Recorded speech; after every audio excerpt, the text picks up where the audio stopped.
नमस्कार दोस्तों, मैं ऋचा कुमारी स्वागत करती हूँ अपने चैनल सिनिस्टर सीक्रेट में।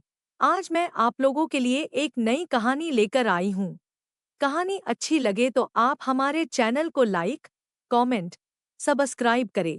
केरला के एर्नाकुलम डिस्ट्रिक्ट में पेरम्बूर नाम से एक जगह है और इसी जगह पर पेरियार नामक एक छोटी सी कैनाल बहती है। इसी कैनाल के नजदीक एक झोपड़ीनुमा आकार का घर था जिस घर में माँ और बेटी रहा करते थे। माँ का नाम राजेश्वरी, वहीं बेटी का नाम जीशा था। इनकी आर्थिक स्थिति बहुत ही खराब थी। राजेश्वरी नाम की महिला हॉस्पिटल में एक अटेंडेंट की जॉब करती थी, जबकि उसकी बेटी जीशा बीए एलएलबी की पढ़ाई कर रही थी। जीशा बचपन से ही पढ़ने लिखने में बहुत होशियार थी, तो माँ जैसे तैसे करके उसको पढ़ा रही थी, क्योंकि माँ को इस बात की उम्मीद थी कि आगे चलकर बेटी जीशा घर की गरीबी दूर करेगी। यह दिन था 28 अप्रैल 2016 का। राजेश्वरी तकरीबन 8 बजे अपना काम खत्म करके घर पर आती है। घर के दरवाजे को जैसे ही वह खोलने की कोशिश करती है तो वह खुल जाता है, क्योंकि अंदर से उसे लॉक नहीं किया हुआ था।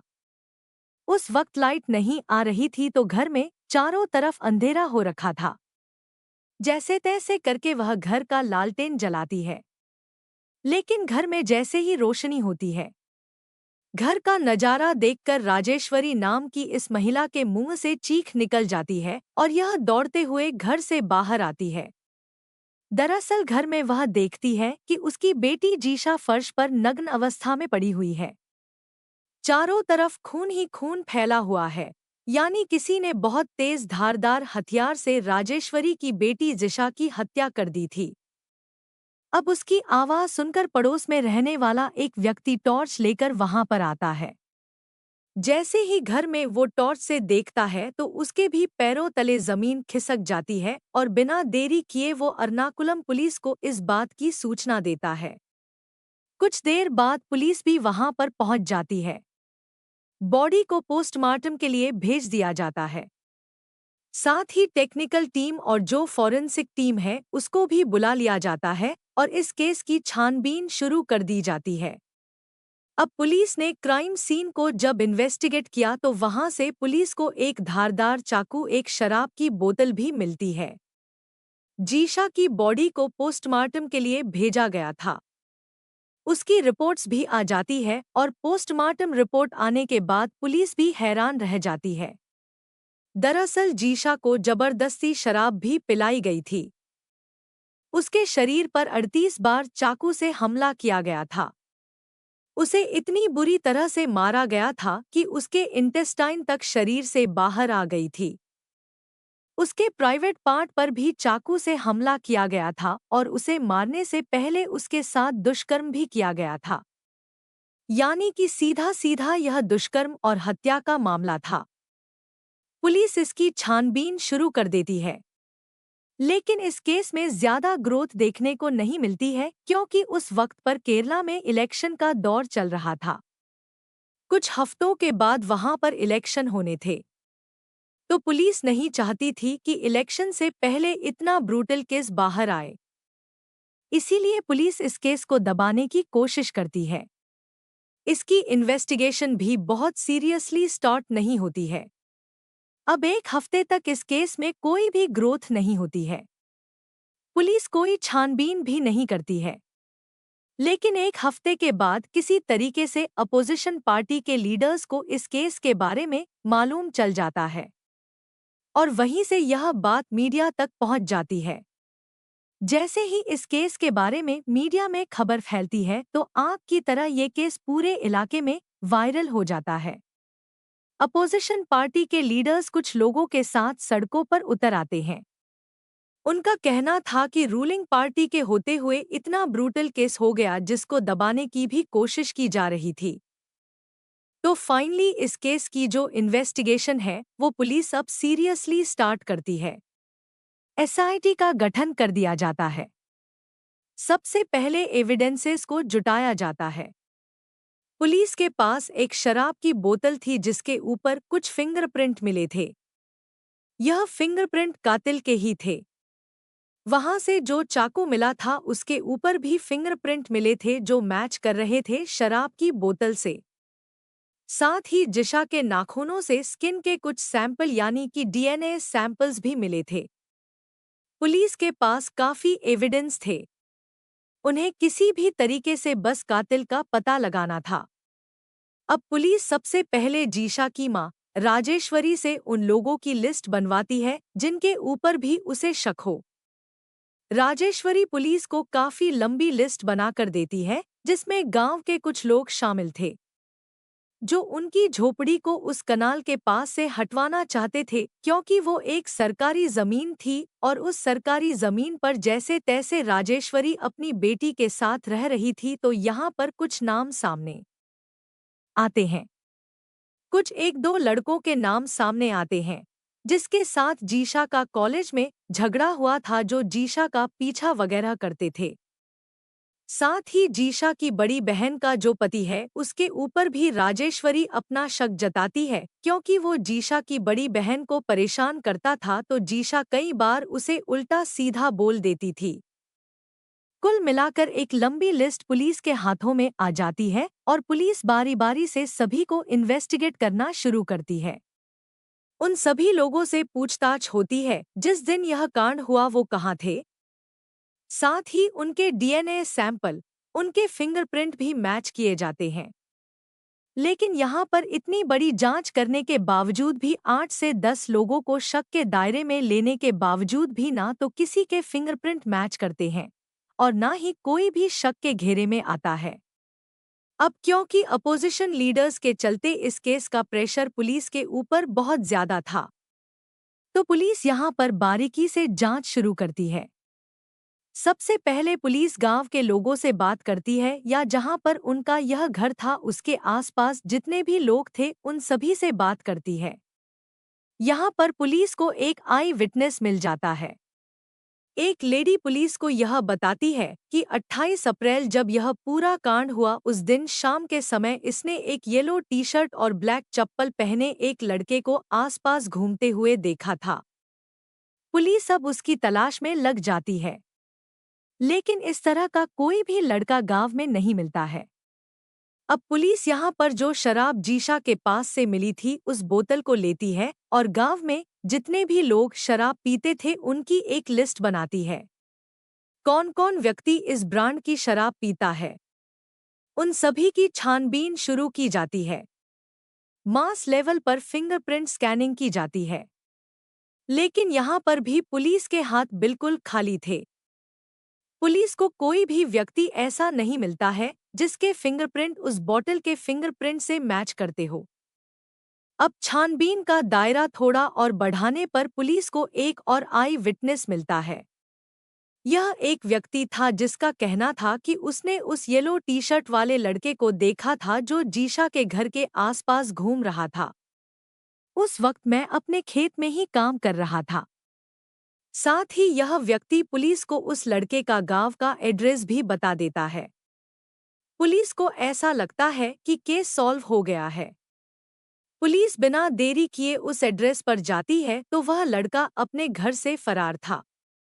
अब क्योंकि वो घर से फरार था तो पुलिस का शक उस लड़के पर और भी गहरा हो जाता है। पुलिस उसकी छानबीन शुरू कर देती है। उसके मोबाइल नंबर को सर्विलांस पर लगाया जाता है और 2 दिनों के बाद उसे कन्नूर से गिरफ्तार कर लिया जाता है। गिरफ्तार करने के बाद सबसे पहले उसका फिंगरप्रिंट सैंपल लिया जाता है जिसको जीशा की डेड बॉडी के पास से मिले चाकू और बॉटल के फिंगरप्रिंट से मैच कराया जाता है। लेकिन यह फिंगरप्रिंट मैच नहीं होता है।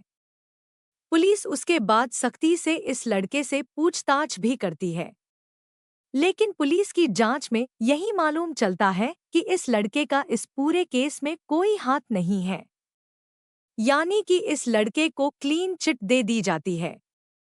उसके बाद पुलिस फिर से गांव में एक एक घर में जाकर छानबीन शुरू करती है तो पुलिस को यहाँ पर एक और लड़के का नाम मालूम चलता है। पुलिस को बताया जाता है कि यह लड़का कॉलेज टाइम से ही जो जीशा है उसका पीछा किया करता था। जब यह बात राजेश्वरी से पूछी जाती है, जो इस बात को कंफर्म करती है कि यह लड़का जीशा का पीछा करता था, उस लड़के को अरेस्ट किया जाता है।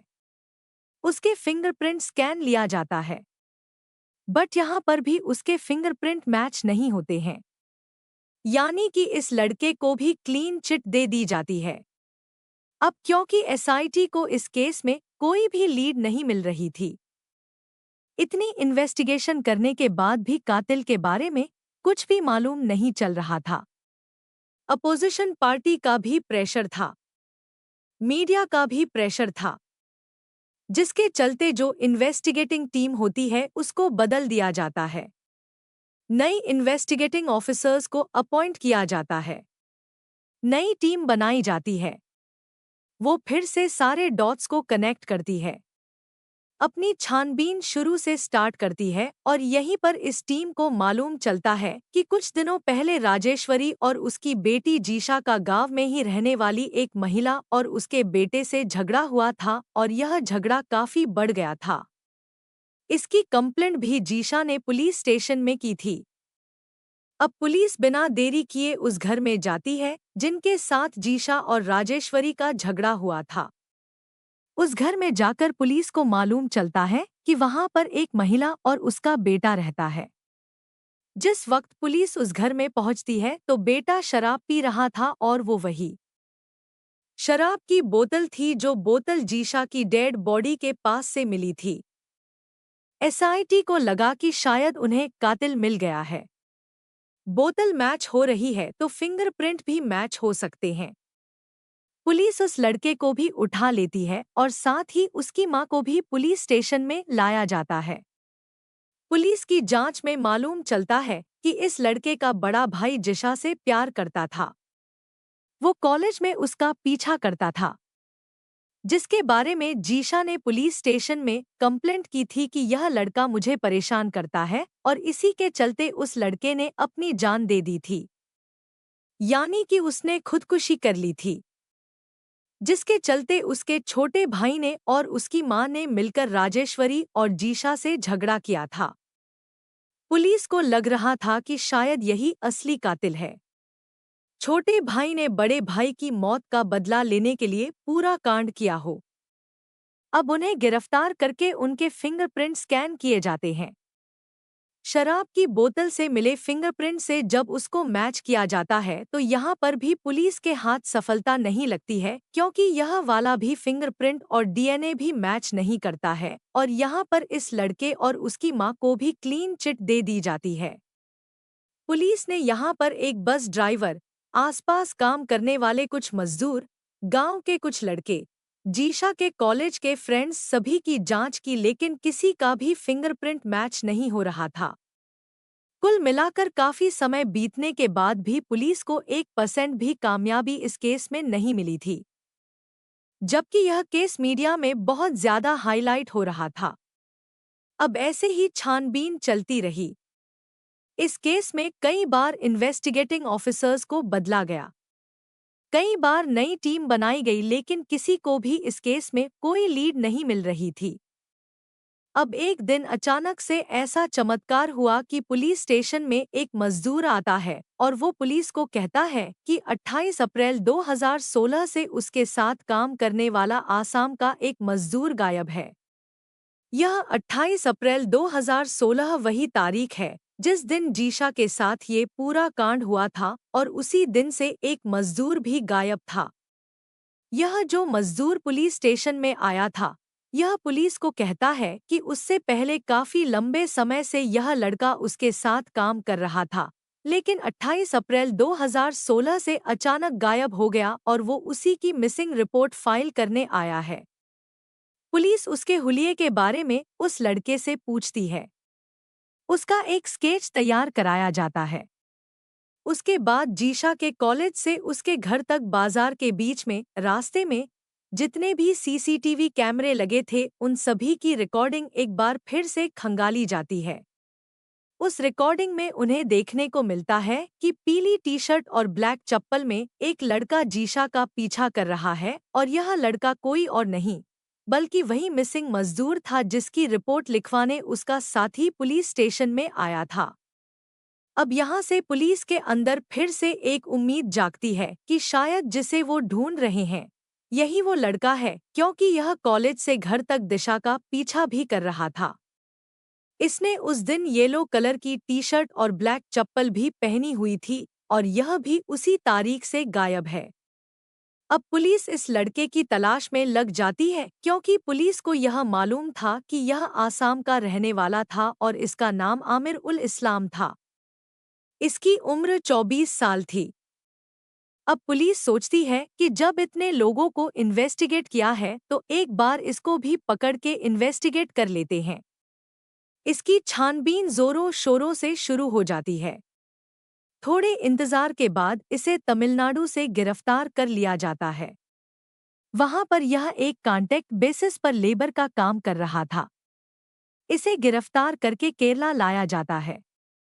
इससे पूछताछ होती है।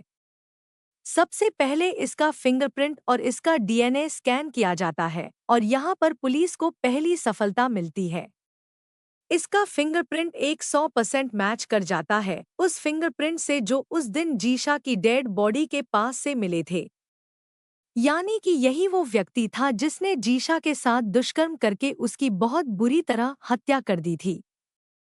अब क्योंकि इसका फिंगरप्रिंट और डीएनए 100% मैच हो गया था, पुलिस को असली कातिल मिल गया था। यह खबर मीडिया में भी वायरल हो जाती है। अब पुलिस इससे पूछती है कि आखिर उसने यह सब क्यों किया, तो यह पुलिस को कहता है कि 28 अप्रैल 2016 को जिस साइट पर यह काम कर रहा था उसी के नज़दीक में इसने जिशा को कई बार देखा था। इसकी जिशा के ऊपर पहले से ही गंदी नज़र थी और यह शराब का सेवन भी करता था। 28 तारीख को भी इसने शराब पी हुई थी और आज इसने मन बना लिया था कि यह जीशा के साथ दुष्कर्म करेगा, क्योंकि यह जीशा के घर के पास ही काम करता था। तो इसे मालूम था कि जीशा की माँ राजेश्वरी रात के तकरीबन 8 बजे तक वापस आती है, जबकि जीशा दोपहर 2 से 3 बजे तक अपने घर कॉलेज से वापस आ जाती है और 28 अप्रैल 2016 को यह जीशा के कॉलेज से ही उसका पीछा कर रहा था। उस दिन इसने येलो कलर की टी शर्ट और ब्लैक कलर की चप्पल पहनी हुई थी। यह जीशा के पीछे पीछे उसके घर तक आ जाता है। घर में आने के बाद उसके साथ जबरदस्ती करने की कोशिश करता है। यह अपने साथ में एक चाकू और शराब की बोतल भी लेकर आया था। पहले ये जीशा को बहुत बुरी तरह से मारता पीटता है। जब वो थोड़ा बेसुध हो जाती है तब यह वहीं बैठकर शराब पीता है। जबरदस्ती जो शराब है वो जीशा के मुंह में भी डालता है। उसके बाद जीशा के साथ दुष्कर्म करता है। जब जीशा इसका विरोध करती है तो यह एक धारदार चाकू से उसके ऊपर 38 बार हमला करता है। यह हमले इतने ज्यादा ब्रूटल थे कि जीशा के जो आंतरिक अंग है वह भी बाहर आ गए थे। इसने जिशा के प्राइवेट पार्ट पर भी कई बार हमला किया था। जब इसे यकीन हो गया कि जीशा अब मर चुकी है, तभी यह बची हुई शराब वहां पर पीकर उस बोतल को और चाकू को वहीं पर छोड़कर खेत के रास्ते से भाग जाता है। इसको जाते हुए 2 लोगों ने देखा था। एक व्यक्ति अपने खेत में काम कर रहा था। वो बाद में आई विटनेस बना। उसने इसे जाते हुए देखा था। साथ ही एक महिला ने भी इसे खेत के रास्ते से जाते हुए देखा था। पुलिस ने सबूत जुटाए, सारे एविडेंसेस जुटाकर, आई विटनेस जुटाकर सारा मामला कोर्ट में पेश किया। लंबी सुनवाई के बाद इस व्यक्ति को फांसी की सजा सुनाई गई। उसके बाद इसने सुप्रीम कोर्ट में अपील की। यह मामला अभी भी सुप्रीम कोर्ट में चल रहा है। यह व्यक्ति जेल में है। हो सकता है कि फ्यूचर में इसे कड़ी से कड़ी सजा मिले। यह मामला एक चेतावनी भी है कि महिलाओं की सुरक्षा के लिए समाज, कानून और पुलिस को समान रूप से सतर्क रहना होगा। जीशा जैसी मासूम छात्रा की मौत सिर्फ उसके परिवार का नहीं, बल्कि पूरे समाज का नुकसान है। जब तक अपराधियों को सख्त और समय पर सजा नहीं मिलेगी, तब तक ऐसे अपराध रुकना मुश्किल है। बाकी इस कहानी से आप लोगों ने क्या शिक्षा ली, कमेंट में ज़रूर बताएं।